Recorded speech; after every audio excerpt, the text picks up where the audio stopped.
لو حابب تتفرج على ملخص اول 8 حلقات هتلاقيهم في اللينك اللي فوق ده.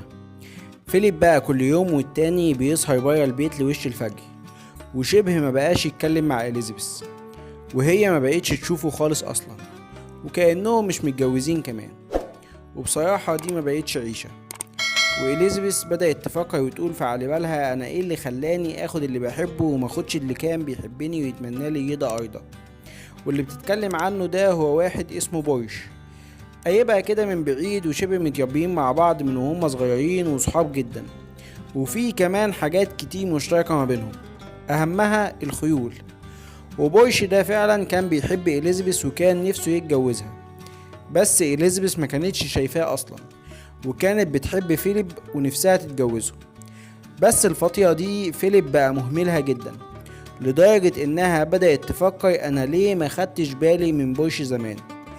بس اللي قطع حبل افكارها ده ان بورش قال لها انه خطب البنت اللي كان ماشي معاها. بس برغم كده هما هيفضلوا اعز اصدقاء، وبورش هيفضل المسؤول عن خيول إليزابيث. بس نظرات إليزابيث كانت فضحاها في بعض الاحيان، وده اللي خلى فيليب يدب معاها خناقه لرب السما، ويقول لها هو انا مش مالي عينيكي ولا ايه سيادتك، ولا عشان انتي ملكه تعملي اللي انتي عايزاه. قالت له ايه الهبل اللي انت بتقوله ده يا ابني، بورش ده زي اخويا.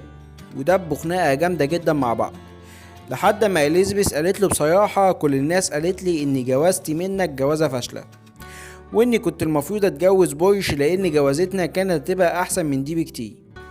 بس الحقيقه اللي سيادتك مش واخد بالك منها بقى اني عمري ما حبيت حد غيرك، ولا حد غيرك ملا عينيا، وانك الحب الاول والاخير في حياتي. تقدر انت بقى تبص في عيني وتقولي ان مفيش حد تاني في قلبك، واني كنت وهفضل الحب الوحيد في حياتك؟ بس فيليب ما قدرش يرد عليها. على الناحية التانية بقى تشيشل قرب يخش على ال80، وبالمناسبة دي الحكومة كانت عايزة تعمل له احتفالية كبيرة بمناسبة عيد ميلاده 80، وانه بقاله كمان اكتر من 50 سنة بيخدم البلد. وفي نفس الوقت ده كل اللي حواليه كانوا بيحاولوا يقنعوه بالتنحي وانه يقعد ويستريح بقى، بس هو كان شايف انه لأ لسه، واني اجمد واحد في الكون ومحدش هيعرف يمشي البلد زي ما انا ممشيها. وحبوا بمناسبة عيد ميلاده انهم يقدموا له هدية كده، عبارة عن لوحة فنية هيسمها له يسام انجليزي مشهور جدا، ويسام ده معروف بواقعيته، وانه كمان يسام شاطر جدا في اظهار حقيقة الاشياء.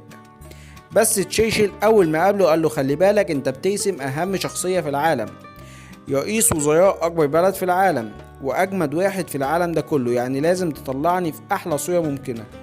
وكمية انانية وغطياسة مش طبيعية. بس بمرور الوقت نشأت علاقة صداقة بينهم هما الاتنين، لان تشيشل اصلا بيحب الرسم وبيرسم كتير جدا، وكمان الاتنين كل واحد فيهم متلهم عيل من عيالهم. وقدر الفنان ده انه يخلص اللوحة فعلا قبل عيد ميلاده، بس ما خلاش تشيشل يشوفها. وجه يوم عيد ميلاده فعلا، وكانت احتفالية كبيرة جدا وكانت متذاعة كمان على التلفزيون. وبعد الخطاب اللي عمله واللي قال فيه ان الحكومة عايزاني اتنحى بس ده بعدهم، قام رفع الستار عن اللوحة، والناس اول ما شافوها سقفوا، بس تشيشل ما عجبتوش اللوحة. وقام جاب الفنان ده بعد الحفلة وقعد يهزق فيه، وقال له انت ازاي يا فندم انت تطلعني بالشكل ده، مش قادر يصلب طولي وضهري مقتب ومش قادر ياخد نفسي وكأني عندي 100 سنة. قام الفنان قال له بس دي الحقيقة يا فندم، انت كبرت وعجزت، ولو انت مش شايف كده يبقى انت انا اسف محتاج نضارة. فقام تشيشل طرده. بس بعد كده لما قعد مع مراته قال لها الفنان ده عنده حق، انا خلاص كبرت ولازم اسيب المنصب ده لحد تاني. وراح فعلا قدم استقالته للملكة، وبكده تكون لوحة فنية قدرت تحقق اللي ما قدرتش تعمله حروب وأزمات وحكومة بحالها وصحافة، حتى مراته ما قدرتش تقنعه بالقرار ده، وبيمسك وكيله اللي تحت منه رئاسة الوزراء. وبعد كده الملكة بتحتفل بالقرار ده، وبعد كده باين هيحطوا اسمه على اسم محطة من محطات المترو زي عندنا كده. بس برغم كده تشيشل حرق اللوحة دي لانه مستحملش يشوف نفسه بالشكل ده.